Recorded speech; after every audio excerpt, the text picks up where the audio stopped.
All right. So how did you come to be involved in the Student Symposium Day? Well, I sit on the Academic Affairs Committee, and so this is something that's being put on by the USSU. So sitting on this committee, I kind of had a part in hearing about it and kind of in planning it. So I thought that my project would actually fit with what the vision of what this symposium was trying to accomplish. So I submitted an application, and I guess I got accepted. So that's how I ended up here. How could others become involved in this?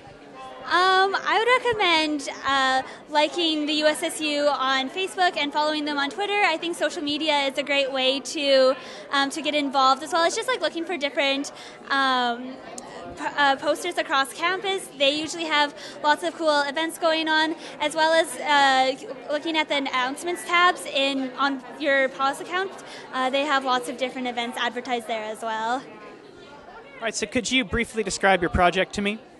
For sure. So I did recruitment strategies for Landis School. Landis is a small town, about 176 kilometers west of Saskatoon. Landis has about 139 people living right in the town, and they have about 61 students at their K-12 school. So the minimum threshold for schools to be safe from closure is 70 students, so Landis was right underneath that. So we looked at different ways to bring in students to guarantee that it would be safe.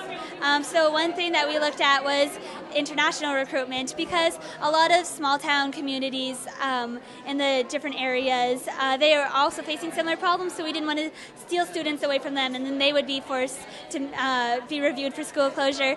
So we looked at countries like India and the Philippines, where Landis already had some connections for people coming to work in Landis's welding shop, Roth Enterprises. So we were looking at different communities like that, and at the time of my project, the government was going to Ireland to recruit different employees to come work, because Ireland had high unemployment rates. So we actually looked at going to Ireland as well to recruit students to come to Landis and eventually to be ingrained in the community and stay there. So we were looking for a more long-term effect for recruitment strategies. So what did you ultimately find out? Well, there was... So Landis is a very welcoming community, so people, they felt very, like they enjoyed being there. So we recommended that. Landis also had a lot of unique programs that weren't offered at any other schools in Saskatchewan, such as the LEAD program, where leadership qualities are instilled in students and they're able to develop and grow, whereas it's a little bit different. They got hands-on application instead of just like sitting in a classroom reading a textbook. So we focused on that when we were promoting Landis School, as well as we really encouraged them to have an online presence, just keeping their website updated, as well as maybe even looking into different like social media networks like Facebook or Twitter. So what departments or people did you work with during this project?